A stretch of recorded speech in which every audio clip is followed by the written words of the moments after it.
Hello. Peace be with you, peace be upon you. Peace be upon all. Today we are looking at this book that we found in the public domain, public access. So we found it there, so there shouldn't be any copyright claim, etc. And we bring it to all for educational purposes alone.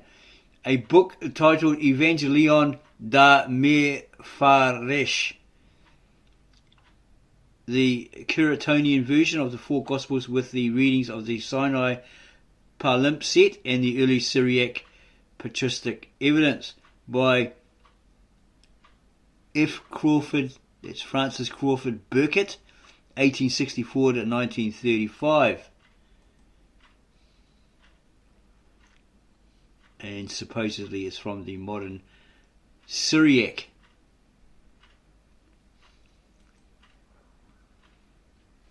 Evangelion da Mefaresh, the Curetonian version of the four Gospels, with the readings of the Sinaitic Palimpsest and the early Syriac patristic evidence, edited, collected and arranged by F. Crawford Burkitt, M.A., University Lecturer in Paleography, Volume 1,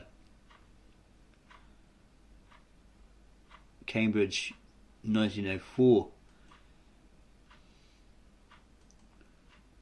Preface.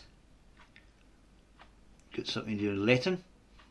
The present volume contains the text of the Evangelion da Mefaresh, or Old Syriac version of the four Gospels, with such variants as the author has been able to collect, and with literal translations of the text and variants into English. In the second volume he has described the manuscript at length, discussed the grammatical style of the version, examined the relation of the Evangelion de Mefaresh to the Peshitta and to the Diatessaron of Tatian, and attempted to establish its place and value in the textual criticism of the Gospels. The author, in this preface, only wishes to say a few words in explanation of the plan and arrangement of the present volume, and in defence of the method of translation which he adopted.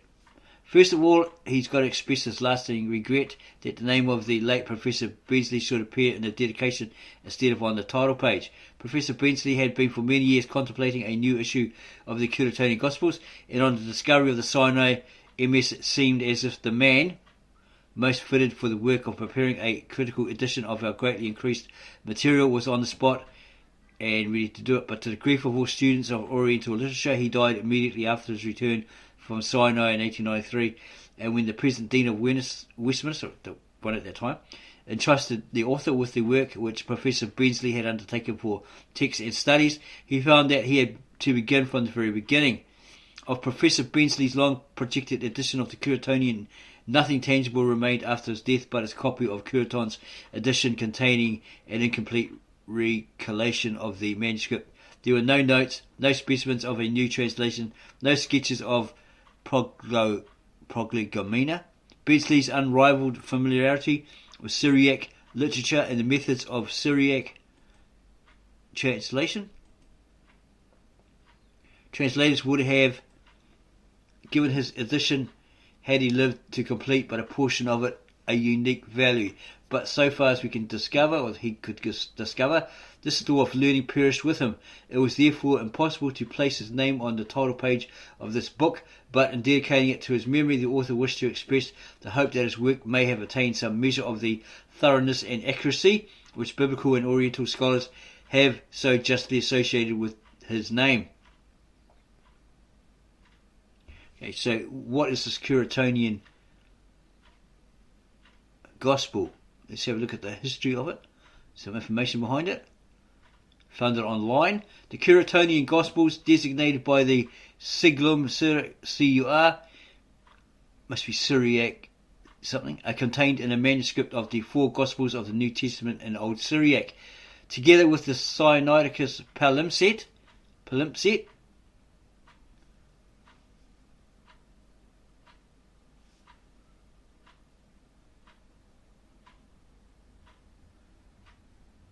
The Curetonian Gospels form the Old Syriac version and are known as the Evangelion da Mefaresh, separated Gospels in the Syriac Orthodox Church.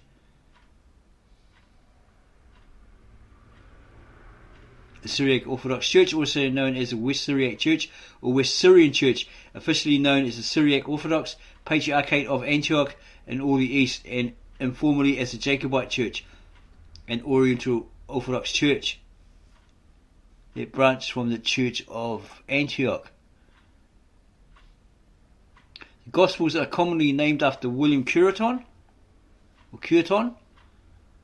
an English Orientalist, who maintained that they represented an Aramaic Gospel and had not been translated from Greek, 1858, and differed considerably from the canonical Greek text with which they had been collated and corrected. Henry Harman, 1885, concluded, however, that their originals had been Greek from the outset. He's trying to say that they were Greek from the very start. The order of the Gospels is Matthew, Mark, Luke, John and Luke. The text is one of only two Syriac manuscripts of the separate Gospels that possibly predate the standard Syriac version, the Peshitta. The other is the Sinaitic Palimpsest. The Peshitta is the standard version of the Bible for churches in the Syriac tradition, including the Maronite Church, the Chaldean Catholic Church, the Syriac Catholic Church, the Syriac Orthodox Church, the Malankara Orthodox Syrian Church, and also the Malabar. A fourth Syriac text is the harmonized Diatessaron. The Curetonian Gospels and the Sinaitic Palimpsest appear to have been translated from independent Greek originals. And here's information on the text. The Syriac text of the Codex is a representative of the Western text. Is it the Western Peshitta? Not really sure. Significant variant readings include in Matthew 4:23 the variant in whole Galilee together with Codex Vaticanus, Gracious 1209, etc., etc. History. The manuscript gets its curious name from being edited and published by William Cureton in 1858. The manuscript was among a mass of manuscripts brought in 1842 from the Syrian ministry of St. Mary de Para in the Wadi Natron, Lower Egypt, as a result of a series of negotiations that had been underway for some time. It is conserved in the British Library. Cureton recognised that the old Syriac text of the Gospels was significantly different from any known at the time. He dated the manuscript fragments to the 5th century. The text, which may be as early as the 2nd century, is written in the oldest and classical form of the Syriac alphabet. A writing system primarily used to write the Syriac language since the 1st century AD. It is one of the Semitic abjads, descending from the Aramaic alphabet through the Palmyrean alphabet, and shares similarities with the Phoenician, Hebrew, Arabic, and Sogdi languages, probably, or writing styles. Okay, it's called Estrangela, without vowel points. In 1872, William Wright of the University of Cambridge privately printed about 800 copies of further fragments. Fragments of the Curetonian Gospels, London 1872, without translation or critical apparatus. The fragments bound as fly leaves in the Syriac Codex,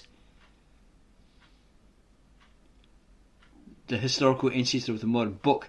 Instead of being composed of sheets of paper, it used sheets of vellum, papyrus or other materials. The term codex is often used for ancient manuscript books with handwritten contents. Codex is bound by stacking probably all those together.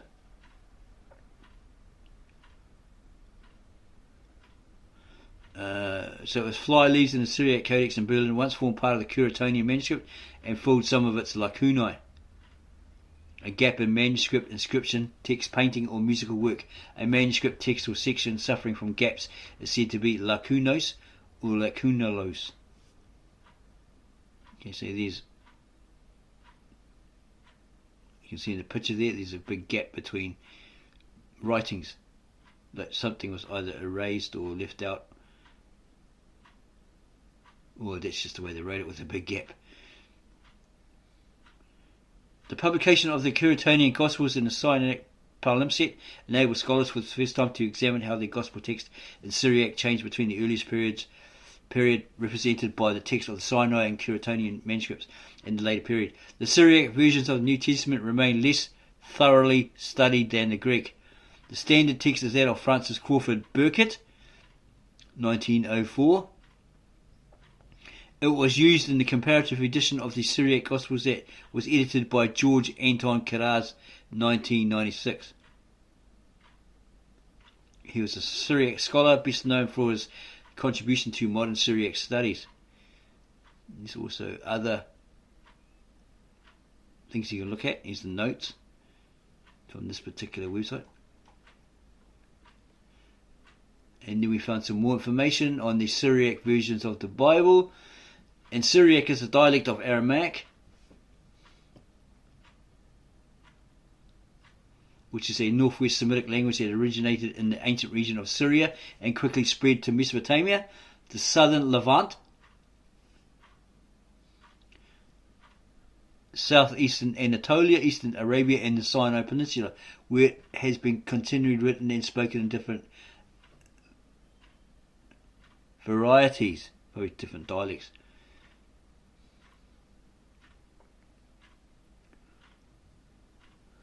Syriac is a dialect of Aramaic. Portions of the Old Testament were written in Aramaic, and there are Aramaic phrases in the New Testament. Syriac translations of the New Testament were among the first and date from the 2nd century. The whole Bible was translated by the 5th century. Besides Syriac, there are Bible translations into other Aramaic dialects.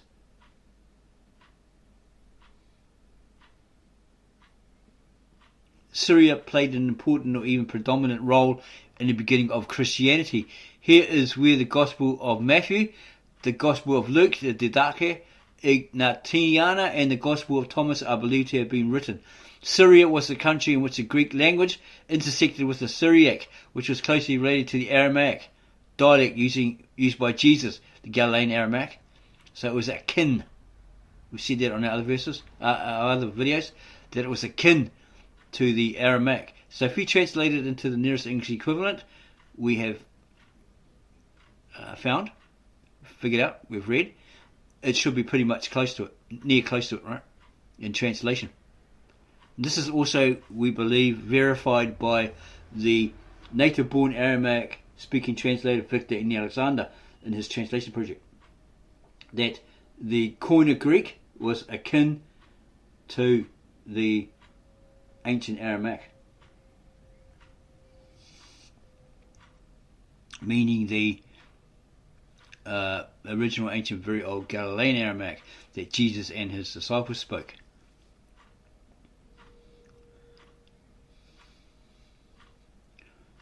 That is why Syriac versions are highly esteemed by textual critics. Scholars have distinguished 5 or 6 different Syriac versions of all or part of the New Testament. It is possible that some translations have been lost. Other than Syria, the manuscripts also originate in countries like Egypt, specifically the Sinai, Iraq, Assyria, Armenia, Georgia, India, and even from China.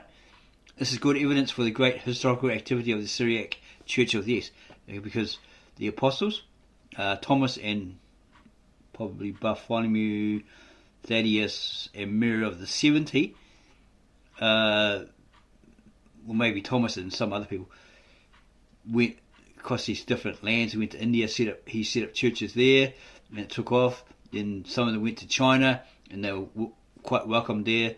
They were helped with their churches to be built, all that sort of stuff. Maybe they went to Japan and elsewhere, but then later on they got hassled, martyred, murdered, assaulted, etc., by Mohammedan caliphates, Genghis Khan maybe, and the Mongols. What's the other guy's name? Got the other one's name, and so forth, over the centuries. Tamerlane, that was his name.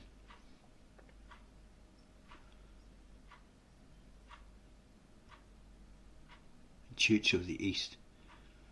The Church of the East, or the East Syriac Church, also called the Church of Seleucus, the Persian Church, the Assyrian Church, the Babylonian Church, or the Nestorian Church, erroneously called the Nestorian Church, because Nestorius said something about Jesus being both God, both divine and man, human. Okay, so Cyril was jealous He wanted to be the number one. He wanted to be the bishop of all bishops, but he knew this Nestorius would be. So he started telling lies about him to his face, to everybody else around him, saying, oh, he's a heretic because he said this, he said that the Christ is both God and divine. God and human at the time. So from then on, because the Apostolic Church of the East said, yeah, well, we agree with what Nestorius had said, that the Christ is both divine and human. He was both divine and human. At the time, they got flack for it. Yeah, they ended up being persecuted over the next 18 centuries or so. Okay, labelled heretics. And the church destroyed in the 13th century, all this sort of stuff, and erroneously called Nestorians. But because they've heard that be thrown at them for centuries, they decided, well, yeah, it's been labelled us, so we'll just go with it. But yeah, they're erroneously or wrongly called or referred to as the Nestorian Church because Nestorius did not found it. Diatessaron.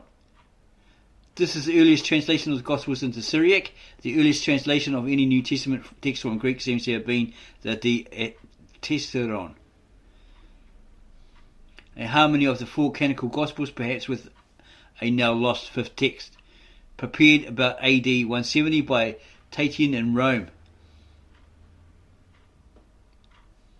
Although no original text of Diatessaron survives, its foremost witness is a prose commentary on it by Ephraim, the Syrian, also known as Saint Ephraim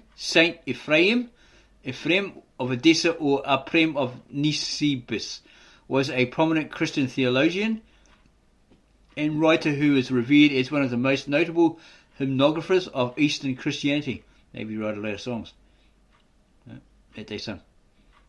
Okay, and so forth.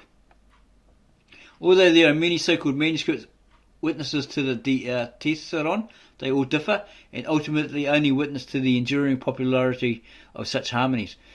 Recensions appeared in later centuries as translation of originals. Many medieval European harmonies draw on the Codex Fuldensis, also known as the Victor Codex, designated by F, is a New Testament manuscript based on the Latin Vulgate made between 541 and 546. The Codex is considered the second most important witness to the Vulgate text, and so forth. Old Syriac version.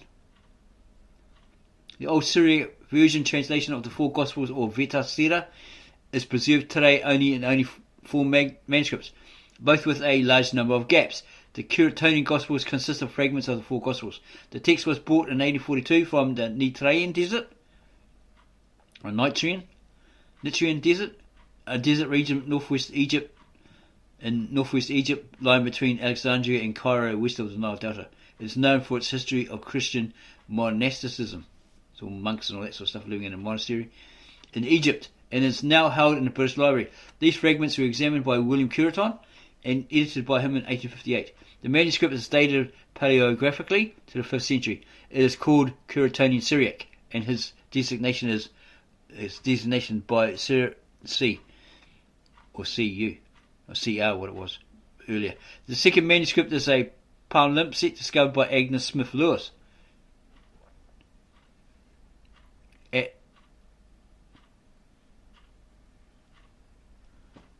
Okay, that is a woman. At St. Catherine's Monastery in 1892, at Mount Sinai, called the Syriac Sinaiticus, and designed by Sir S. This version was known and cited by Ephraim the Syrian. It is a representative of the Western text type. Two additional manuscripts of the Old Syriac version of the Gospels were published in 2016 by Sebastian Brock, and in 2023 by Grigory Kissel, respectively. These four manuscripts represent only the Gospels. The text of Acts and the Pauline epistles has not survived to the present. It is only known from citations made by Eastern Fathers. The The text of Acts was reconstructed by Frederick Cornwallis Conybeare. And the text of the Pauline epistles by J. Molitor, they use Ephraim's commentaries. Peshitta. The term Peshitta was used by Moses Bar Kepha in 903 and means simple in an analogy to the Latin Vulgate. It is the oldest Syriac version which has survived to the present day in its entirety. It contains the entire Old Testament, most of the Deuterocanonical books, as well as 22 books of the New Testament, lacking the shorter Catholic epistles. Catholic just means universal. The Catholic epistles are 7 epistles of the New Testament, listed in order of their appearance in the New Testament. 2 to 3 John, 2 Peter, Jude, 2 Peter then Jude, as well as John 7:53, 8 to 11. And Revelation. It was made in the beginning of the 5th century. Its authorship was ascribed to Rabula, Bishop of Edessa, from 411 to August 435 AD. Noteworthy for his opposition to the views of Theodore of Mosuptia and Nestorius. However, his successor Ibas, who was in charge of the school of Edessa, reserved the official stance of that bishopric. And so he's a bishop of Edessa, 411 to 435. The Syriac Church still uses it to the present day. More than 350 manuscripts survived, several of which date from the 5th and 6th centuries. In the Gospel, it's closer to the Byzantine text type, but in Acts to the Western type. It is designated by Sir P. The earliest manuscript of the Peshitta is a Pentateuch, dated AD 464. There are 2 New Testament manuscripts of the 5th century, Codex Phillips 1388. And some manuscripts in the British Library. Syro-Hexaplar version. Later Syriac versions. And here's a list of the Syriac New Testament manuscripts. Into Sogdian, Nubian and Persian. What's Nubian? Is that like Egyptian? Old Nubian during the period when Christianity was dominant in Nubia. Throughout the Middle Ages, Nubia was divided into separate kingdoms. Nobadia, Makuria and Aladia. Old Nubian was the standard written form in all 3 kingdoms. So you got to make note here that this is probably not that original name of that place, right? That geographical location, because you have these end prefixes here, or suffixes, which are Greek Latin loanwords, which means it's belonging to them, right? They're in possession of that land. They were dwelling in that land at the time when it was discovered, perhaps by the Greeks. So they added this on the end of it to say, yeah, basically these people occupied that geographical location. They were found to be there. Whereas if it was ik, on the end it would probably refer to, well, they had this language, they are possessors of this language. I need some references. So I'm going to go back to the actual book, have a look at it. It's a preface. Okay, going to jump ahead. Okay, there's the errata and corrigenda. The careful scholar loves to look where faults are marked and variants collected. Only a fool prepares a book where not one single letter is correct. Isaac of Antioch, 27, 1852, Bickle's edition, volume 2, page 348.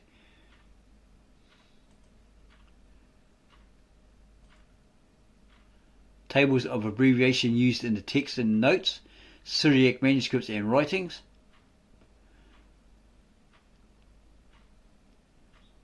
Other authorities, general abbreviations,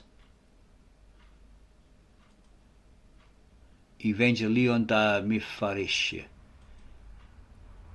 Okay, there it looks like it's in the Syriac, and here it is in the nearest English equivalent, and probably has some footnotes underneath explaining it.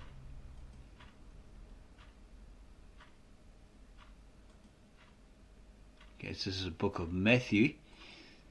So we would like to jump and look at a particular verse within this volume, Mark 3.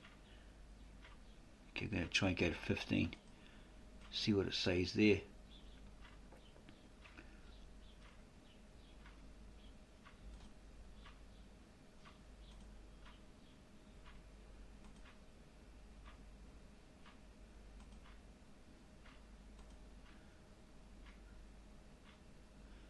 Mark 7, jump a bit. Mark 12. This is Mark 15. Okay, we want to have a look at 34. Aha, here we go. Mark 15:34, and when it was the 6th hour, there was darkness unto the 9th hour, and at the 9th hour he called with a mighty voice. That's talking about Jesus on the cross, right? My God, this is correct. Wherefore hast thou left me? And some folk of those standing by heard and say, for Elijah he hath called. Okay, so that's that one. Because in the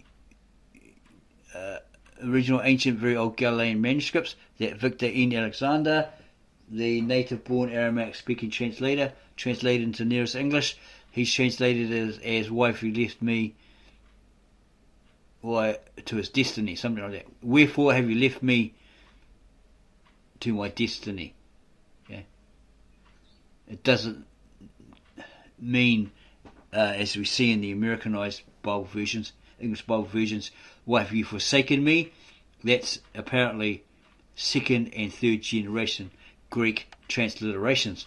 In no way does it imply there that God forsaked him or forsook him, right? Because God doesn't forsake, and he wouldn't forsake his son. Okay, so I'm going to jump to that, from that one to, what was the other one? Was it Matthew or Mark? Can't remember. It would have been to Mark, so it can't be Luke. I don't think it was Luke. Maybe it's Matthew. We'll just check that out. Go back. Matthew, is it 21? See if we can go to 26, I think it is.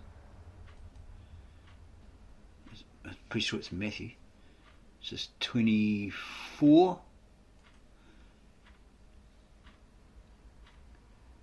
27, we've gone a bit far. Pretty sure it might be 27. Aha, here we go. Where are we?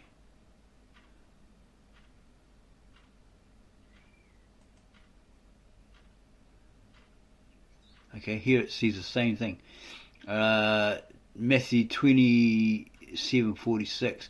In the 9th hour, there was darkness on the land until the 9th hour, and at the 9th hour Jesus exclaimed with a mighty voice and said, El, El. Oh, actually, no, that's Eli, Eli, sorry. Wherefore hast thou left me? Okay, it's not saying forsaken him, right? Down here's footnote 46, Eli, Eli, quoted twice, E. In the first quotation, the Armenian has God, my God. In the second, the better MS has Eli, Eli. But the other has LL, as in Syriac Vulgate. There is no Syriac evidence for the insertion here of words corresponding to John 20. Oh, it's 1934. Okay. So it's not saying there, my God, why have you forsaken me? Okay.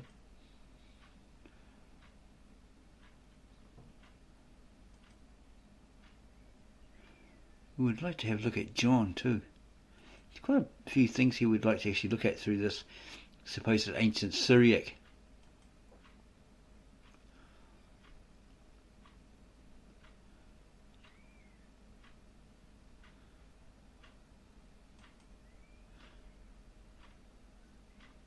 St. Luke. Don't think it details what we just looked at.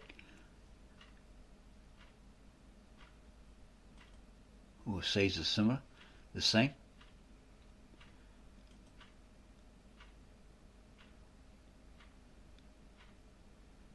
St. Luke 16, 20, 23,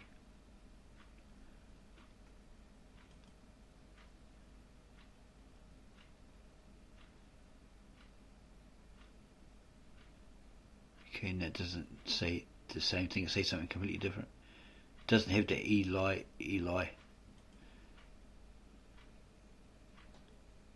Cry by the Christ.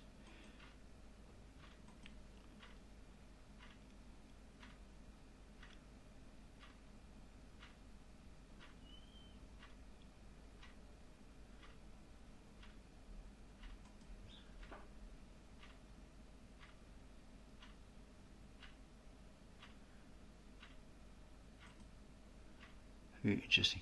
Okay, we're going to try and jump to John. John 4, can we go back? I want to see what John 1 has to say.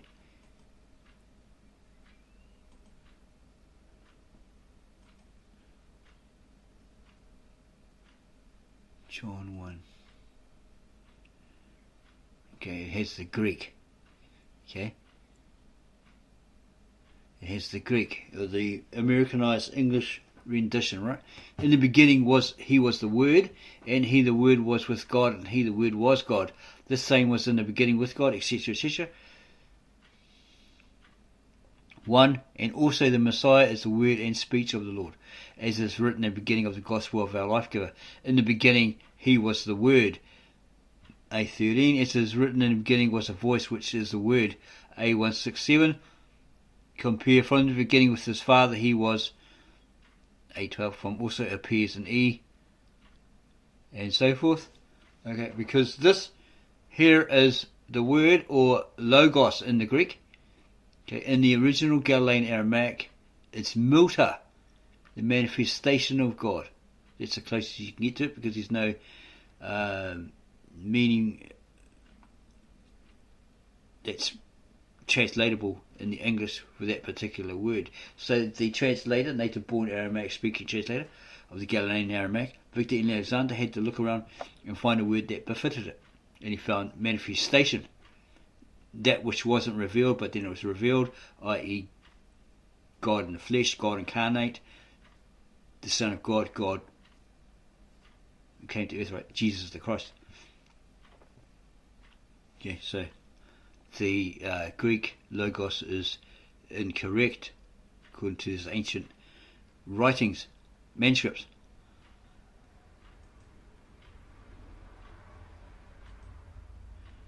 Okay, I'd like to have a look at Revelations. There's another one too.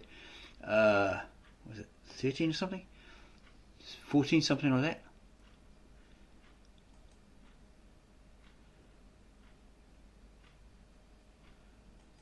Does it have it? We think maybe it doesn't. Maybe it just goes to John and that's it. Is Messianic Jew translator Andrew Gabriel Roth's translation of the supposed original Syriac Peshitta manuscripts into English from the Apostolic Church of the East only goes to James or something like that. It doesn't have Revelation.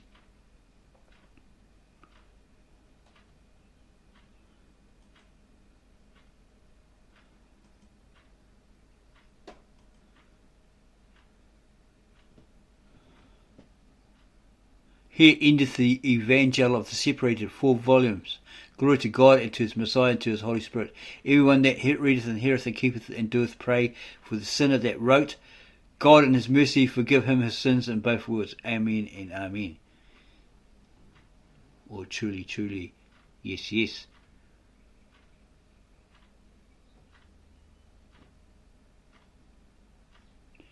Okay, it's talking about John here. because he was the one under the cross. The disciples were arguing amongst themselves and says, "Oh, what about this guy?" And Christ said to them, "What about him?" Okay? If it was said that this particular disciple, wasn't going to die, if he willed that he should remain until he comes back, this is this disciple that bears witness of these things and wrote them, and we know that true is his witness. And many other things did Jesus, that if one by one they were all written, the world would not be sufficient for them. To be too many, too much. Yeah, they just pile up, probably stacks high, and cover the earth. It's something like that. Okay, so yeah, that's pretty interesting. And here's the appendix, the outer margin of etc. etc. Comparison, heads up and all that sort of stuff. Appendix 2, Appendix 3,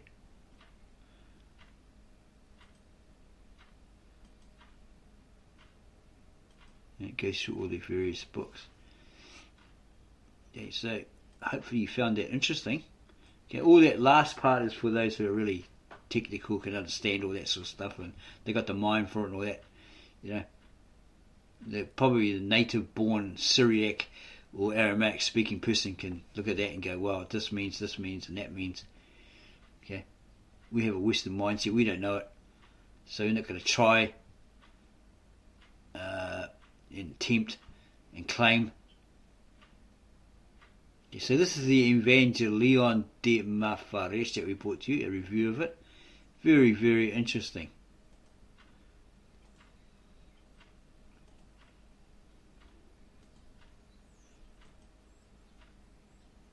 Okay, there's the preface. It goes on about different topics. It comes to the errata and corrigenda, tables of abbreviations, other authorities, and it goes on to Evangelion, from Matthew to the last book in it of John. So we hope that this you find interesting, that you really like this video and you find this interesting. So you want to look at it more, inquire into it more for yourself to see what's actually said in these original ancient Syriac texts. We can leave the link to it underneath this particular video. So give us a like if you liked it, if you really enjoyed it. Subscribe to our channel, add your comments underneath, we'll get back to you when we can on those. And then go share this with your family, friends and others, maybe your neighbours, your church friends. Sit around the table having dinner and, I don't know, watch this video and have a discussion about it. See what you think. Great table talk, right?